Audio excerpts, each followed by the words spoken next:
Effectivement, avec le confinement progressif qui se profile et qui se met en place, quelles sont les pistes pour aider les parents à renouer avec les ressources vitales pour élever son enfant?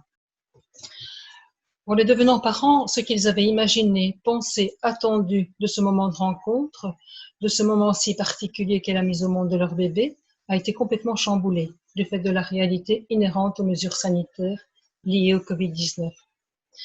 Dans cette épreuve collective et inédite, le mot d'ordre auquel nous avons été soumis est de devoir rester chez soi, rester confiné, ce qui nous a confrontés à des mouvements contradictoires.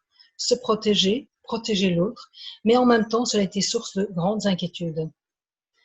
Bien sûr, bien qu'elle soit collective, cette expérience, cette épreuve, elle est vécue dans le même temps différemment par chacun. Et dans cette période de vie où on attend un enfant, et où les craintes et les incertitudes ont une densité beaucoup plus palpable, les effets des mesures sanitaires imposées par la pandémie sont particulièrement stressantes et peuvent engendrer une perte de confiance dans ses propres ressources.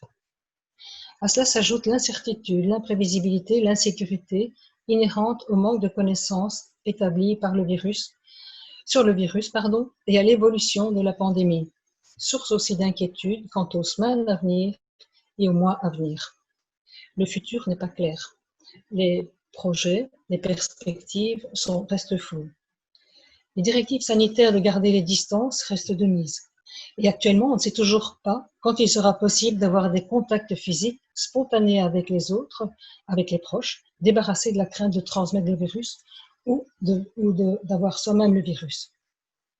Comment composer avec l'angoisse de mort afin qu'elle n'envahisse pas tout le champ de la pensée? Comment arriver à trouver ou retrouver une sécurité psychique permettant de s'occuper de son enfant sans être inhibé par la peur de transmettre ce virus ou d'être infecté par le virus? Alors, il me semble que retrouver une sécurité psychique et assurer une sécurité physique au bébé intensifie ce mouvement de responsabilité envers son bébé et ses proches. Cela pèse d'autant plus au niveau mental, car s'il y a le moindre problème, on se sent d'autant plus responsable. Or, il est important d'accepter qu'on ne peut pas tout. Contrairement à un discours ambiant qui pourrait laisser croire à une ultra-responsabilité de chacun dans le respect des règles qui permettrait de sortir de cette pandémie. S'appuyer aussi sur les directives énoncées par les pédiatres donne la possibilité de se rassurer et de se décaler d'une angoisse qui serait par trop présente. Sortir avec son bébé en prenant les précautions sanitaires préconisées, comme on le ferait hors Covid-19, permet de retrouver une certaine liberté de mouvement nécessaire à la reprise de la vie. Accompagner le parent, ça peut être accompagner aussi le parent pour l'aider à sortir de chez lui. Et par exemple, il y avait une maman qui se demandait si en sortant, comment on allait faire pour allaiter son bébé.